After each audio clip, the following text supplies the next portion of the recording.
YouTube, how you doing? Murph here, bringing you another product review. Today's review is going to be on the brand new, just released NZXT Function keyboard. And we'll get into the specifications and what I think about it and all of that. But as usual, we're gonna start off by talking about the design and the build quality. Now, as far as the design is concerned, this keyboard is available in 3 different sizes. It's available in a traditional full-size layout for $150, a full-size TKL, kind of more of a traditional TKL layout, for $130, and it's available in what they refer to as a mini TKL, which starts at $120, which is the one that we have here today. And I think there's going to be a market for the full size and the full size TKL, but I believe that most people are probably going for this version right here. It provides pretty much all of the same keys from a full-size TKL, but it kind of just scrunches everything together in a smaller package, kind of a little bit of a more compact form factor, which is kind of where this gaming mechanical keyboard market is right now.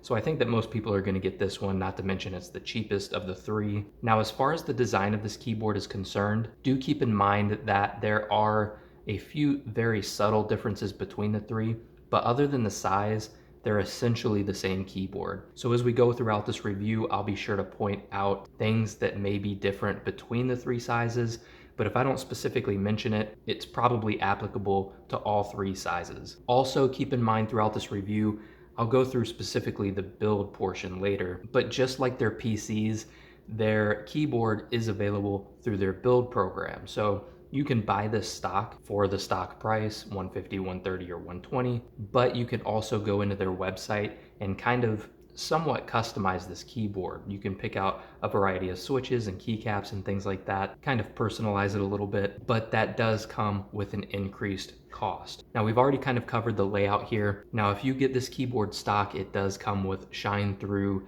ABS keycaps. If you go through the build program like I did, it comes with PBT, but other than the difference between the shine through, the design for the keycaps is going to look very similar. On the left-hand side here is probably one of the most interesting parts of this keyboard. It does have a volume scroll wheel here on the side, and I actually really like the placement of that volume knob. It also has 3 buttons on the side. The one on the top controls the mute, so you can mute and unmute your volume here. The middle button controls the Windows lock so that you can lock that Windows key. If you're in the middle of a game, you're not going to activate that by accident. Some people really like that, kind of a game mode, so to speak. And the 3rd button on the side here controls the brightness of the LEDs. It can go from off to 25%, 50%, 75%, and 100% brightness. So that's kind of convenient if you just want to turn off the backlighting.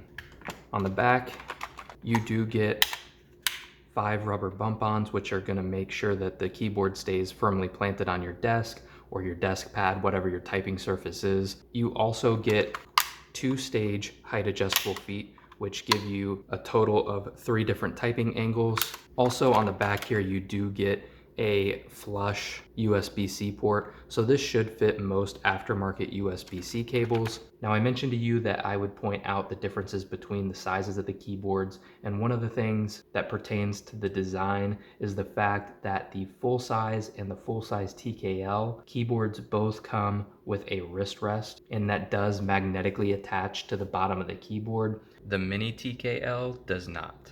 But really, especially with the 3 different typing angles that this keyboard offers, I don't really think that's necessary anyways. And that's pretty much it for the actual design of the keyboard. Some of this stuff is going to look a little different because, again, you can customize it. You can also choose between a couple of different colors. So as far as the color scheme is concerned, that's going to vary a little bit. But that's it for the actual design of the keyboard. Now, as far as the build quality is concerned, it's pretty good. I have no issues with the case. Even under a considerable amount of pressure, there's no real bending or flexing of the case itself. There's no creaking. The scroll wheel feels really good. It's got kind of these individual steps that you can feel in between. You can probably hear that as well. The texturized rubber that they use for this does feel a little bit on the cheap side, but I don't think that it's going to fade or peel or crack or anything like that. The buttons on the side feel very solid and tactile, although I will say, I don't know if it's a spring that's inside of there or what, but sometimes when you release it, you get almost this ping from the inside. As far as durability is concerned, that's not an issue, but it is something you notice when you're looking at a keyboard that costs upward of $120. And so I do just want to make you aware of that. As far as the durability of the keyboard is concerned, I have no real issues. I think it's built very well. Even the feet on the back feel very sturdy. There's no wobble or play or anything like that in there. But from an overall quality standpoint, it does feel, especially because this keyboard is so light, and you combine the fact that it is very light mixed with the fact that the rubber texture here just kind of feels a little bit on the cheap side, and the kind of pinging that you get from those side buttons at times.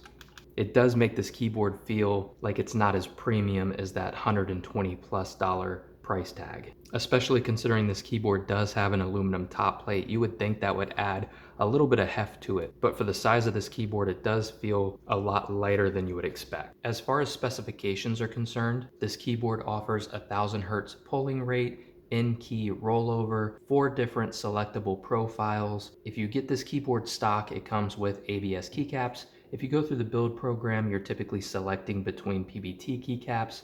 It is offered in a variety of Gatoron switch types, and if you buy it stock, it comes with Gatoron Reds, which are a pretty good linear switch, especially if you're using this primarily as a gaming keyboard, which most of you will be. That is the target audience for this keyboard. Those should be fine, but if you go through their build program, they do have a variety of Gatoron switch types to choose from, and full RGB backlighting, which is able to be controlled through their NZXT CAM software, which I'll show you a little bit later in the video. And this keyboard is using plate mounted stabilizers. And of course, it is a hot swap PCB, and it's a 5-pin. So if you have 3 or 5-pin switches, no problem. No clipping of the switches are going to be required or anything like that. Now, when you come to the build portion of their website, the layout is actually going to be very similar to how it looks when you build a PC on their website. There's a variety of things to choose from the keyboard size, color, layout, switches, the color of the keycaps, and when you're making these additional selections, you can see the subtotal down here change,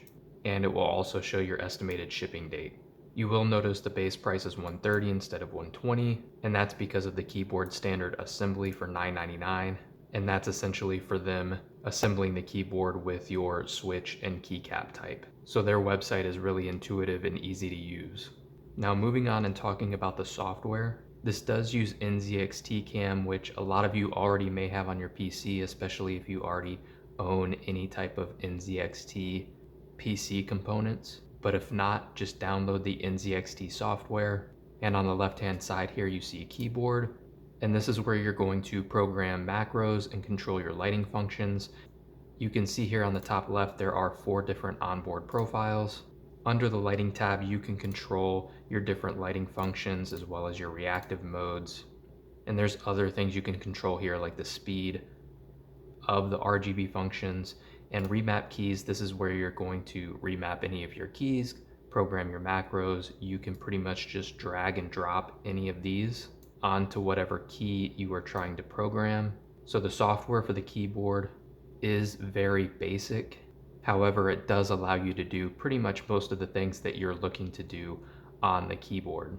One thing that is important to note here is that the volume scroll wheel as well as the side buttons are not remappable. So do keep that in mind, especially that volume scroll wheel. A lot of people keep that as is, but there are a lot of people that typically remap that to something else. And at least at the moment, that isn't an option with this keyboard.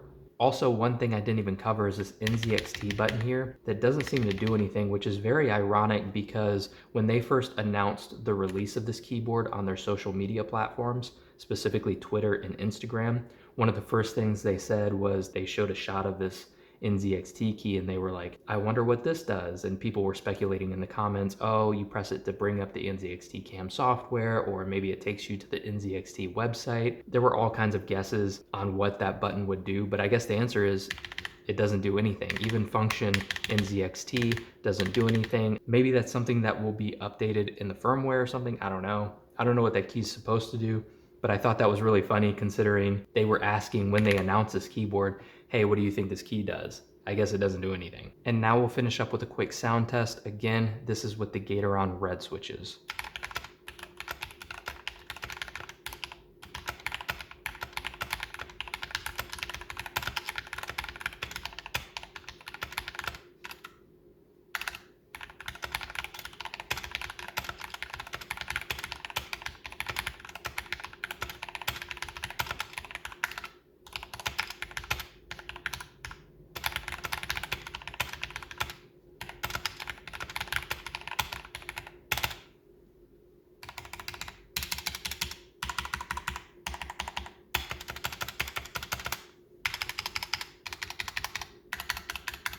As you can hear, the sound on this keyboard is frankly not very good at all. And it's not because of the switches. I've used Gatoron Red switches quite a bit. You can make those switches sound pretty good, even stock, without lubing them or anything like that. They're not a bad sounding linear switch. This whole keyboard though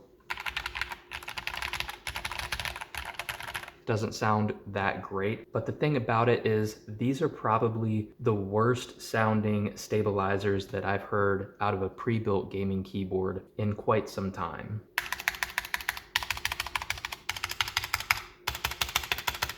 Especially that space bar,